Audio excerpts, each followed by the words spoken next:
Good morning, everyone. Welcome to Office Hours, episode 643. And Blaine keeps getting younger, and I'm wearing a hat for a reason. That's all I got to say. Anyway, we are blessed to be here, blessed to be able to share with the extraordinary people that we have. If you want the best, then go to blainebartlett.com. He's my mentor. People ask me all the time, even in my own mentoring, Friday trainings, groups, one-on-one, and even in the business consulting world, who do you learn from? Because I know you're not thinking of all this stuff yourself. And I always tell them Blaine Bartlett. So if you want to go to the source instead of the resource, go to blainebartlett.com. I appreciate you, brother. Thank you so much. Hey, buddy. I love you. And it's good to be back on the show. No internet problems today. Life is good. Yeah. The only problem we have today is I think we're starting with our best guest first. I usually try to, it's like having Babe Ruth hit leadoff. Not a wise decision for the other teammates, but might as well hit a home run off the bat. And we have a leadoff homer. We have Dr. L. Washington here, professor at Georgetown University, CEO of Ellavate Solutions. Good morning. How are you, Ella? Good morning. Good morning. I am doing fantastic. How are y'all?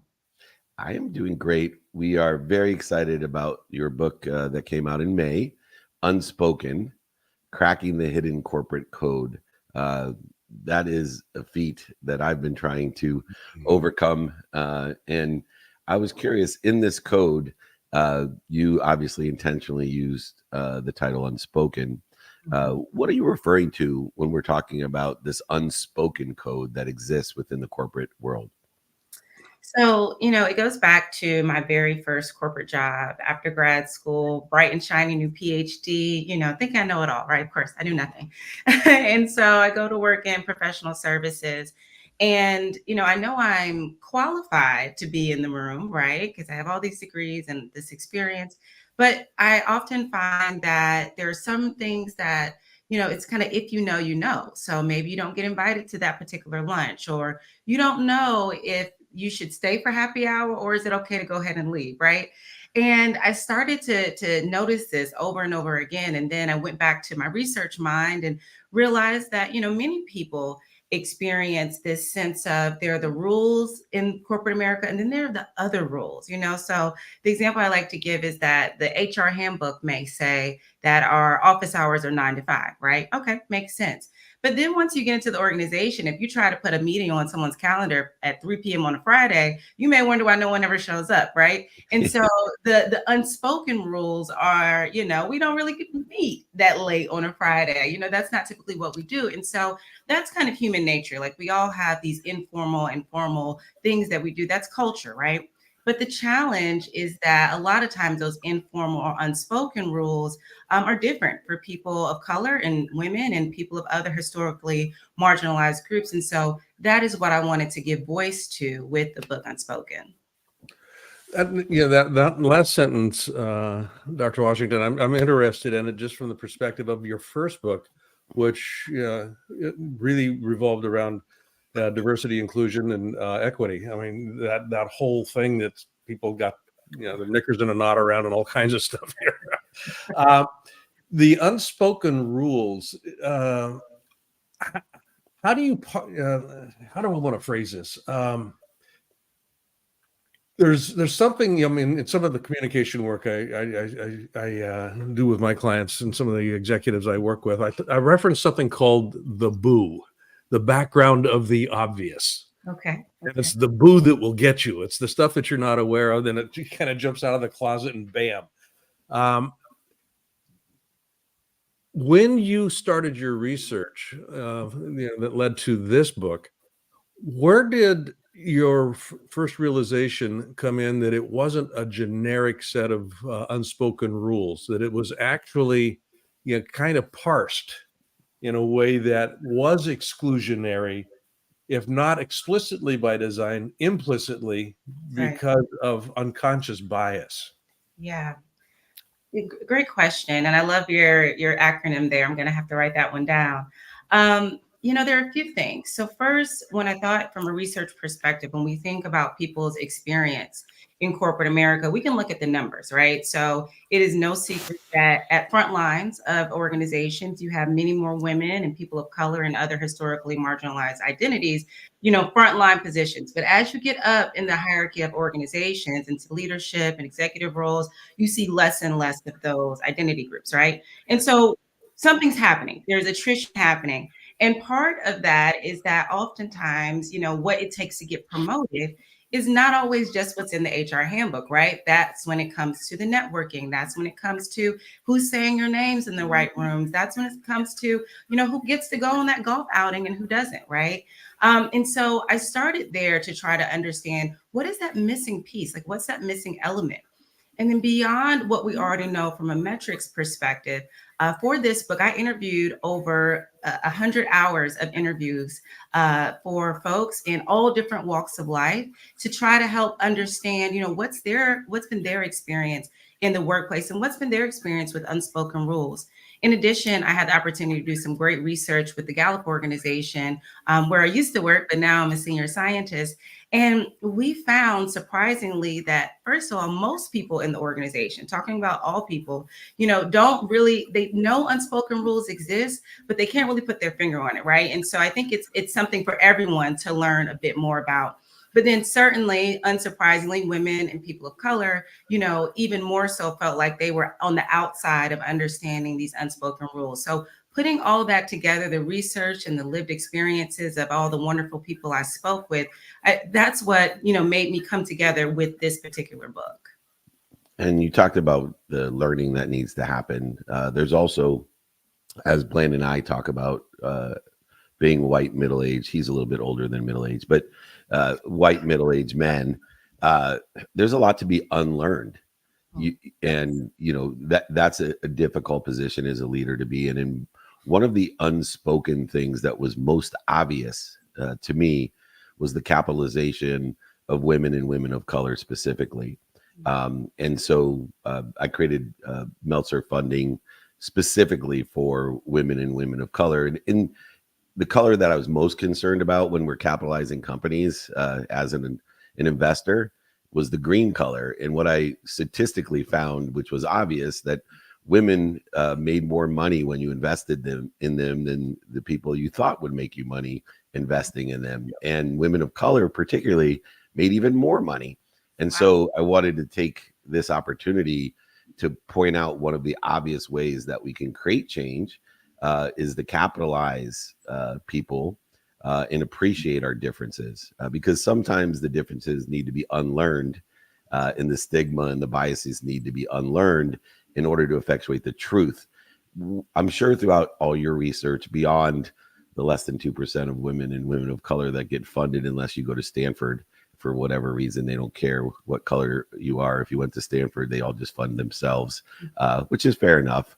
But what's another obvious one that people can pour into through your research where we can help close the gap and make more green by utilizing all people in all colors? So one of the obvious ones, or maybe less obvious, but let's make it more obvious, is mentorship and networking, right? And so what you described was putting the capital behind your mentorship, but I'm sure you didn't just write checks. I'm sure you had conversations. I'm sure you guided, you coached, you corrected when needed, right? And so that is part of the process. And, in my book, I talk to a lot of executives that talk about their mentors have been different races, different genders, different lived experiences. And that has been one of the richest parts of their career. And so in my book, I have a chapter that build your networks of influence, as well as read the room. And both of those chapters come in the second part of the book, where I'm giving tactical advice that, first of all, we can all learn from, whether you're a white man or whether you're first generation in the corporate world, right? We all can learn these things. But we know the research, tells us that there are certain groups that need more exposure to this information because maybe they don't have a family member that's worked in, this industry before, et cetera, right? And so building your networks of influence, making sure that you are building mentorship and sponsorship relationships with people of all different backgrounds, and particularly those that you feel may need a little extra support, right? As well as taking the time to understand the organizational landscape of your company, i.e. reading the room. think that's also critical, because oftentimes, like I did, we get these degrees, we're like, okay, we're ready to go, we're smart, we're capable, but not realizing there is a whole language you have to learn in that organization, and how things get done, like they say, how the sausage is made is really important to know if you want to have impact. And that takes time, right? You can't just jump in. You need someone to help you understand that. And you need to kind of sit back and learn how to read the room as well. So those are the two things I'd offer. That's great advice. And if you want more great advice, read both of her books, Dr. Ella Washington. Her book is Unspoken, Cracking the Hidden Corporate Code. No matter who you are, you need to read the room. We need to be well financed, and you certainly need to surround yourself with the right people and the right ideas. One thing I've learned, especially when I was young in the corporate world, by the way, I got to go to Georgetown for a semester. I called it my Washington semester from Occidental. What a great institution that is. But remember, you're either humble or you're about to be. And that's a great code that also needs to be cracked. Make us a promise. Please come back. Keep impacting the millions that you do. Dr. Ella Washington, thanks for joining us on Office Hours. Thanks for having me. You're awesome. Have a great day. Great. Yeah. All right. Well, now that Babe Ruth's up, we'll go backwards. No offense to my good friend, but he has some big shoes to fill here. He's a doctor in my heart. Peter Goldstein. He is the Chief Executive Officer at Exchange Listing. Just as important as the critical diversity, inclusion, and equity issues that exist in the corporate world today is another issue, which is how do we take a company and give it more options, opportunities, and touches of favor when it comes to what are we building? And Blaine, your question, for the sake of what are we building it? I call Peter the doctor of, for the sake of what are we building this company? Are we so busy working we forget to make money? Well, Dr. Peter Goldstein is the doctor of making money. He provides you the foundation, the setup to making sure that your efforts create more options, more opportunities, and touches of favor instead of just spinning the habit trail. Welcome, Peter Goldstein. I love that setup. Thank you, Dr. Meltzer. Great to be here with you all. You know, how is it that people give their entire lives to their business pursuits and have no idea for the sake of what they're doing it? What do you think that mindset is, and where and how can they, or what should they do to change that mindset? I think there's two pathways there, Dave, and one of those is purpose, right? The other is strategy. And you know, purpose is different for all of us. So, you know, what I'm going to focus on in this conversation is more on the strategy set. And what I've learned is, you know, every company, every business has a life cycle.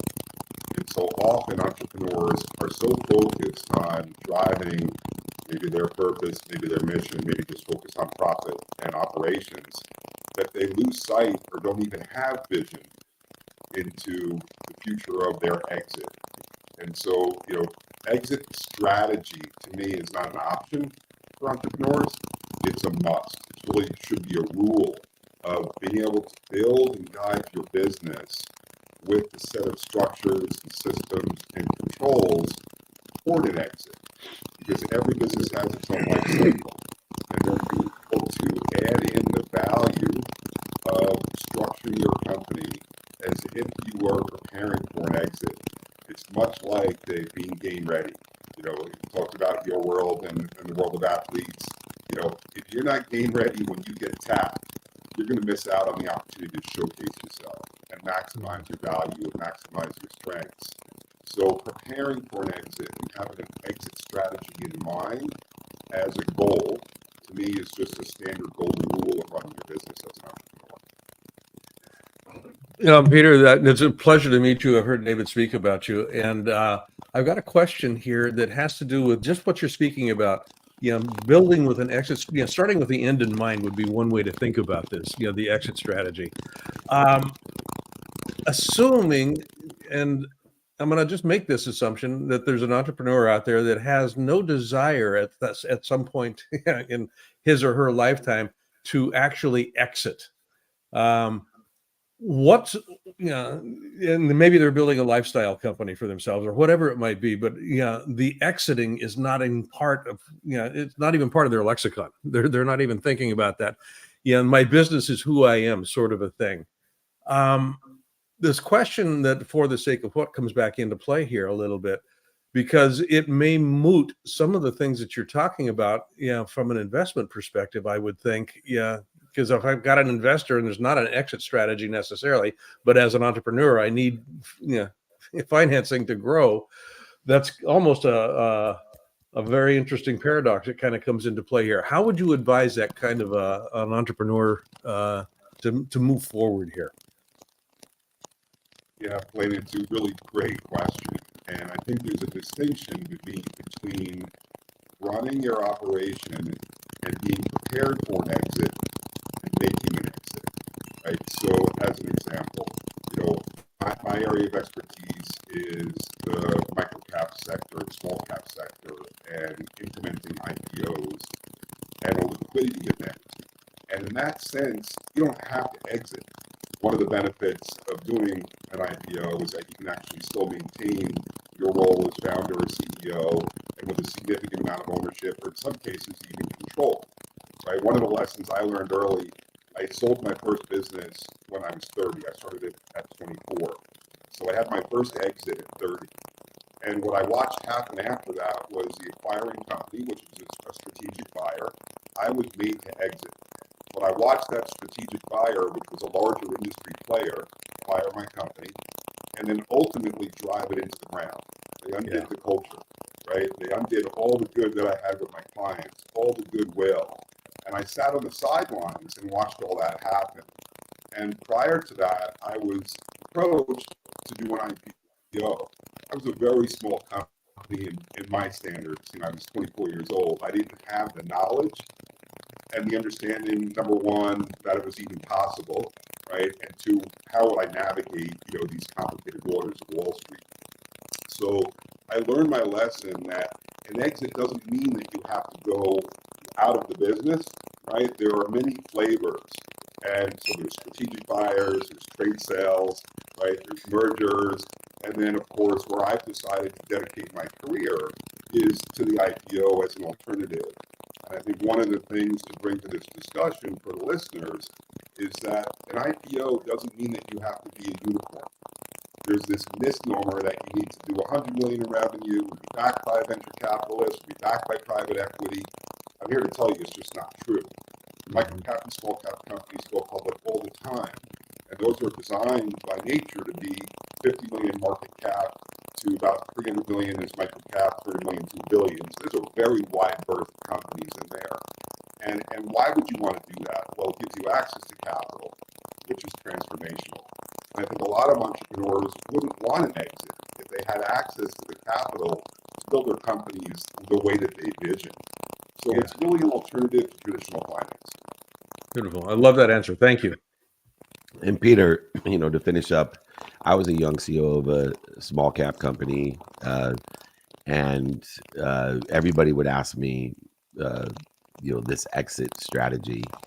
What's your exit strategy? And I was taught by someone like you, and why I suggest people to understand that if you want mentorship, this is an area. I always answered, my job is to increase shareholder value. And if all I focus in on is building a company for life and building it for shareholder value, even if I'm the only shareholder, one thing occurs: you have more options, opportunities, and touches of favor. But mentorship is key. Finding the people, especially that have access to capital, that have situational knowledge from the oversellers, back-end sellers, liars, manipulators, and cheaters, to find a mentor that has paid the dummy tax from the secular nature, whether it be real estate, equity, whatever it may be. There is a huge advantage of going to someone that already knows the game. They already played chess and you're playing checkers.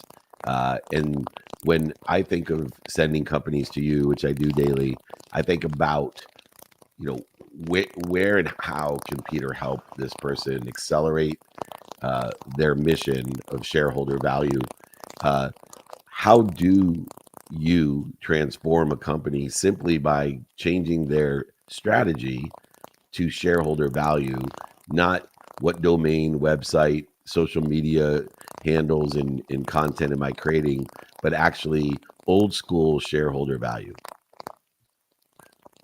Yeah, old school, being 61 and 37, 38 years now of paying the dummy tax and going to university, both literally and figuratively. It really goes back to some fundamentals and it's strategy set first. And I think most people's mindset is focused more around transactional growth and transactional business. So mine is strategy and relationship. And what we do, what I've done is demystify Wall Street, simplify, take away all the smoke and mirrors, and go back to fundamentals. And that's having a fundamental growth plan, it's having strong metrics, it's having strong management, it's building an organization that's robust, whether you IPO, do a trade sale or not. And this is to Blaine's earlier point. You'll be a better CEO and operator by surrounding yourself with the people, the systems, and the ability to operate as if you're responsible, not just for one stakeholder, and I go beyond shareholder, right? Stakeholder to me goes all the way outside to all the people who've invested, your employees, your clients, the whole ecosystem of your organization. And you'll be a better CEO, your company will be more valuable, and ultimately you'll be set up if you get the tap and decide to go into the game of bringing in outside capital and or pursuing an exit strategy. Beautiful. Beautiful. Well, if you like to make a lot of money, help a lot of people, and have a lot of fun, you got to find someone that's an expert at doing such. He's the director of MS Capital. He is the CEO of Exchange Listing LLC, exchangelistingllc.com. You can reach out to him just straight out at petergoldstein.co. If you want to change the mindset, the heart set, and the handset of making money and helping people and having fun, there's nobody better that I know than Peter Goldstein. Peter, thank you so much for joining me. Thank you, Dave. Great to meet you, Peter. You bet. Awesome. That guy is a gold mine. Yeah. He's a Sherpa of success. So he doesn't dress like a Sherpa, but he's a Sherpa of success. We enjoy him. Speaking of Sherpas, here's a friend of ours, a repeat offender. You see my new word there? Friender. Yeah. Friender. He's a repeat friender, just like Peter, founder and CEO of Reach Out Technology. He's someone that definitely should be reaching out to Peter Goldstein. He's a CEO of a public company himself, small cap company. Rick Jordan, I will be seeing him on Monday. We're having an investor dinner. He is an amazing keynote speaker and just a great personality. All in CEO. I'm all in his all in CEO program. Welcome, my repeat friender, Rick Jordan. What's shaking, Dave? Good to see you, Blaine. Good to see you, my man. Hey, Rick, look, I wore this shit for you. I appreciate that. Yeah. I love it. So I love it. I'll be at the airport later today. Someone will be like, "Are you Rick Jordan?" I love it. Some of our shareholders are starting to post their favorite 5-packs. I saw. 5-pack. Okay. Yeah. I like it. Well, you embody the true meaning of self-made, and this idea of all in was stolen from you and used by the Cleveland Cavaliers when they won the national championship. That we're all in, and your all in CEO program doesn't just encompass all in business, it's all in with self. And that's why I think of you as the embodiment of self-made. I was hoping you could give me the essence and the eminence of the all in CEO program for people to join, to help them understand what all in actually means. Yeah, thank you. I'll start with my definition of all in, if that's okay. And that's it's your floor, bro. Yeah, thank you, brother. I didn't know we were going this way today, but all in to me, everyone, the grind, I think, is a little toxic, and that's why I don't believe that all in means, putting 24 hours in a day, 8 days a week. All in is doing everything that you can for this day, and I know going through, we just filed you talked about being a small cap company, we just filed our 10KT transitional report yesterday after 10 months of a grueling audit. Yuck. And there were days, man, where, I only felt like I had 40%, but I sure as hell put in the entire 40% that day. And there's other days that I had 110% to give, and I gave 110%. To me, that is the definition and the embodiment of being all in, is giving everything that you have on that day. And that's what we go after with the program as well. It's made for entrepreneurs, for service companies. A lot of MSPs are even in there just to help them scale their business, because it's tough, dude. It's tough. But the emotional baggage is probably the biggest thing that we work through. Very similar to you and I, because that's the thing that helps you get over those humps so that you can give, even on those days, just that entire 40%, rather than just blind scrolling, and going through things and distractions. And it's like, if you can stay focused on what you need to, which includes your faith, which includes your family, in addition to your business, that's how you can continue to be all in and actually continue to move the needle to where you want to go. I love the notion that you're speaking to, and how I really appreciate your definition there, Rick. I was speaking with somebody. Actually, I was being interviewed on a show out of Australia yesterday, and the question of balance came up. And it was a young entrepreneur, and the idea here of balance, when you really begin to parse what balance is a static state. The only time that you really have full balance is when you're not moving. I mean, when I'm walking across the floor, I am out of balance. I'm actually falling forward. So the idea of balance, when you marry it with this notion of all in, I'm going to be wherever I am at any given point in time. That's just given. I'm going to be wherever I am. So what am I bringing to the table at that point in time? And the emotional baggage, I was very intrigued when you mentioned that, the emotional baggage. A lot of times the emotional baggage revolves around shoulds. I should be doing this, I should be doing that. And it's the self-talk that really begins to complicate the day that I'm living out, this notion of self-talk. So the question that I've got embedded here has to do with discernment. How do I decide, from your perspective and with your program, what's the decision mechanism that actually points me in a direction to where the energy that I have available today can be truly directed in a place that's going to do the best for what it is that I'm intending to do today, whether it's 30%, 40%, or 110%. Yeah, there's a mantra that I have that I teach my clients in the program, which is calm, confident, never hesitate. And in those moments, because anxiety, I've always seen anxiety is really caused by some kind of fear, but they're actually two distinct things. And I help sort this for them as well, because fear can only exist in the present. And to your point, Blaine, fear is actually something that's supposed to get you moving. It's a positive aspect, but if you're saying, this happened in the past, I'm afraid that's going to happen again. Let's be clear. Fear can only exist in the past, and anxiety can only exist about the future. In your present state, the only way that fear helps you is when it moves you forward, and it's meant for you to take those actions. So if you just take a second, man, the sigh is probably the best thing ever. Just a sigh, and you say calm, confident, because you can pull from ways in the past that you've actually accomplished things, or anchor points. It's like, it's like, well, this has always happened this way and it's been horrible. Can you give me one time it never sucked? Yeah. And then that's what we're going to anchor to, because that's what's going to allow you to overcome the fear in the present right now to continue to move forward. But it's even like yesterday, I got a text from a coaching client. I really need to fire a client, a customer. How do I do that? That's part of the program. It's like, hey, text me, so I'm texting back. I'm like, this is great. First, make sure that you collect your receivables, I'm like going step by step, before you hand over the keys to the kingdom. It's a technology company.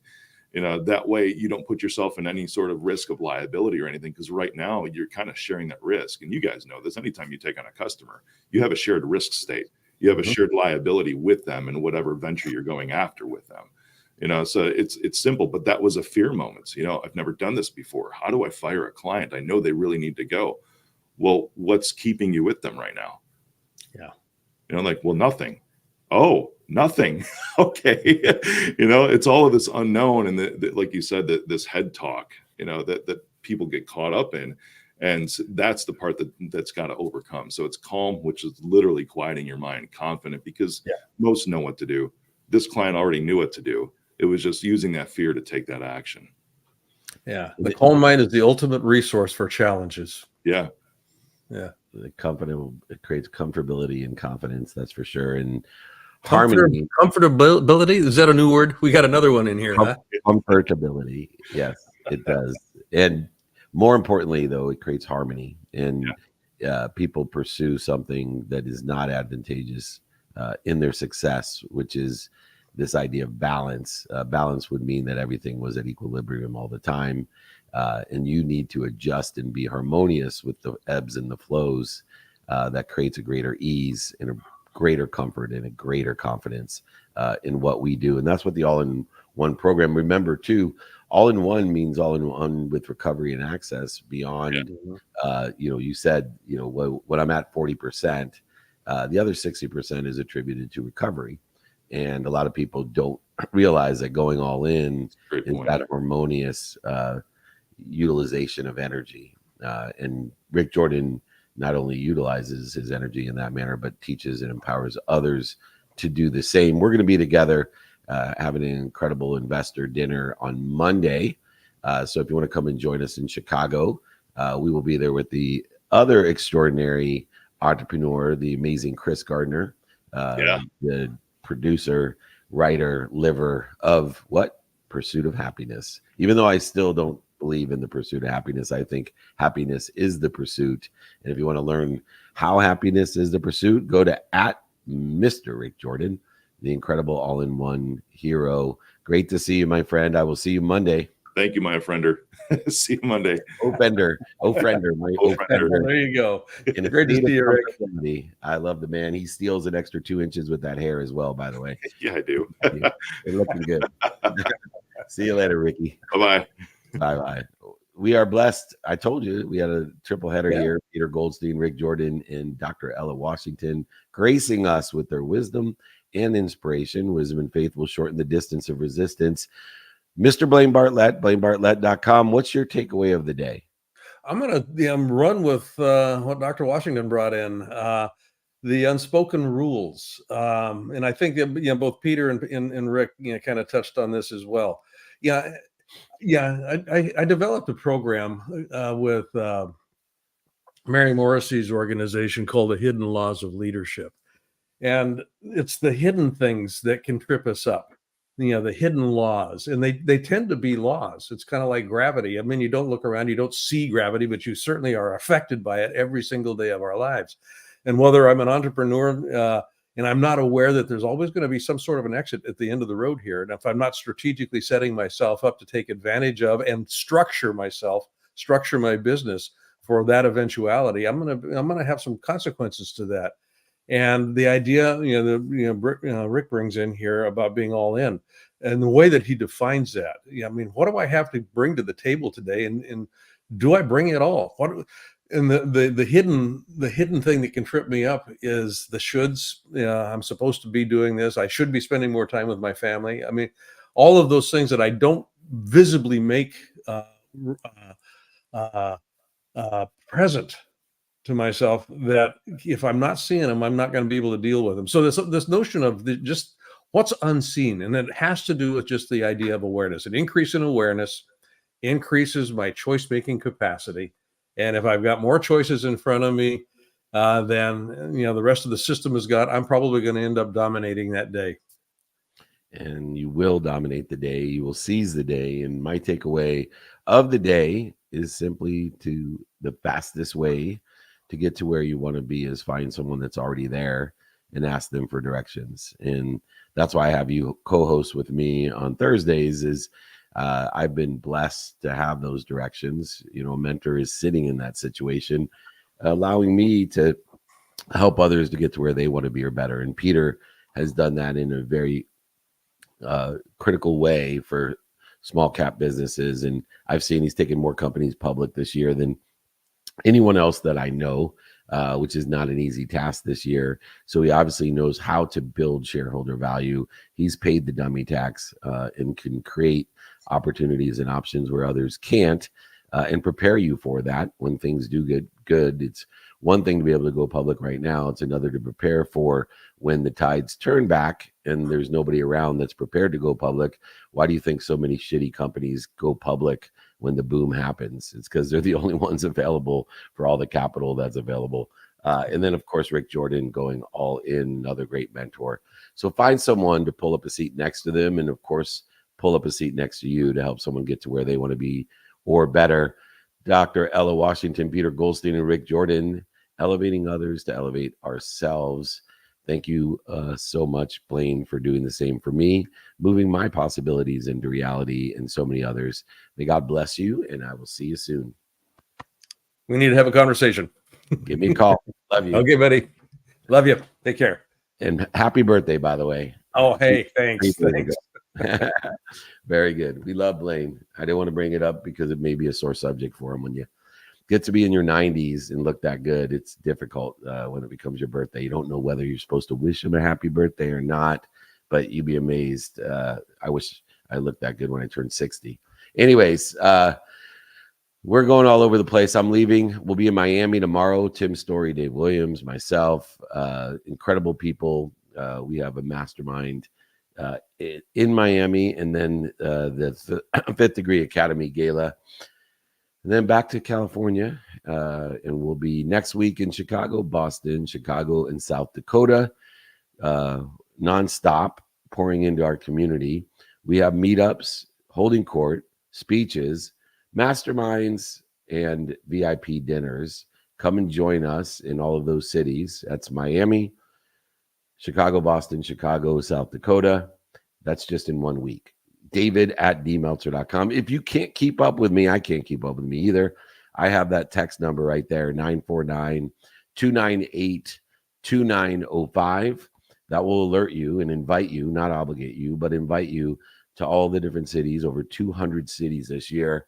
We are rocking and rolling for the benefit of others. And you can always email me, david@dmeltzer.com. Always be more interested than interesting. Make sure you're kind to your future self and do good deeds. We'll see you later. Thanks.